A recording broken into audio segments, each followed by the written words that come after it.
everyone, it's Simon here with a review of Game Tengoku CruisinMix Special, the game Paradise. I'm sure I've said that in the wrong order. Anyway, this is a shoot 'em up that is very much on the cute, fun, crazy side of the spectrum. I find shoot 'em ups generally are on that line between bullet hell epilepsy and having fun. This is more towards the having fun level, but oh my god, how much fun can you have with it?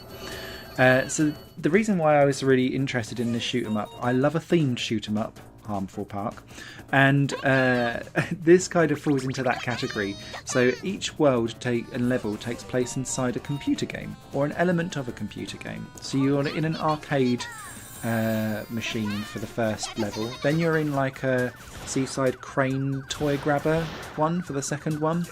There's a shoot 'em up world, there's a console world, there is a karaoke world that appears in the arcade only one, a racing world which I loved.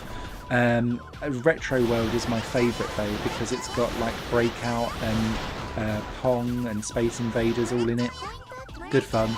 And then, because this originally was released in 1997 as a home console game, but 1995 in the arcade game, the final world, and I thought this was quite an interesting tell of the time actually, is around basically seeing someone turn a 2D game into a 3D game in the background. And I just thought that was a really interesting like indictment of the time.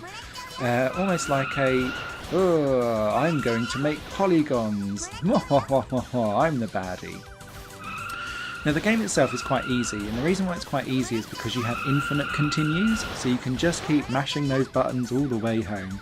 And once you then get to the end of the game the first time round, you then get to shoot up the credits, which I like. But if you shoot up the word end at the end, the big main boss pops out and goes, "Wah, you fell into my trap, back to the beginning with you." And you go back to World 1 again for a second playthrough, and everything's slightly harder again. So more bullets, more dodging, more death, but therefore still more infinite continues. So the challenge isn't like massive if you're just going to spam continues to get through. It's really up to you to set the challenge up for yourself to try and get through without continues, if that makes sense. But what I really like elsewhere about the game, aside from the theming, the music, I do like the graphical style as well. It is so of its time, which I love. The other really good thing is that each character handles and has a very different layout of its weapons. So some have shortwave attacks, so you're going to have to get up really, really close, but they're quite powerful. So you might need to kind of work out to kind of swoop in, get your attack, and then swoop back out again. Others you can do lesser damage but stay further away, but that means that you've got more time to dodge things. Some stuff don't shoot straight on, they go to the side. Some are more like homing attacks but really, really weak. Each character had its own design, and on PlayStation 4, which is the version that I bought, most of the main characters have their own, like you need to do 2 playthroughs of arcade mode to unlock the trophy. So you start to really understand how each character needs to be played differently so that you can get through the levels themselves. Outside of that, there is online leaderboards. There's some other stuff just historically about unlocking like concept arts and bits and bobs like that. The game, as I find with a lot of these premium shoot 'em up games, is really, really highly priced for what it actually is in terms of amount of content.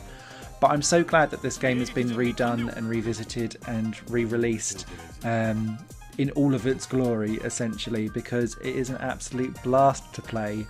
It gave me giggles and smiles throughout.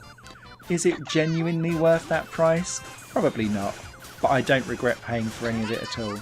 What I haven't bought is the DLC that's then come out that adds additional characters to the game itself. There's 3 of them, I believe. One is like a voice pack, which I don't really care too much about, but there's 2 actual characters that have been released as DLC. I'll grab them at a later point, but I'm in no hurry to get them right now because I'm quite happy with the game that's in front of me. So that is Game Tengoku CruisinMix Special, the game Paradise. Shoot 'em up fans will lap this up. It's not going to be one that's going to tax you and torture you in terms of actual skill and difficulty, but if you're looking for a crazy ass shoot 'em up, this is one to go for. Thanks for watching, bye for now. This channel is just one of my many projects that cover games, music and film.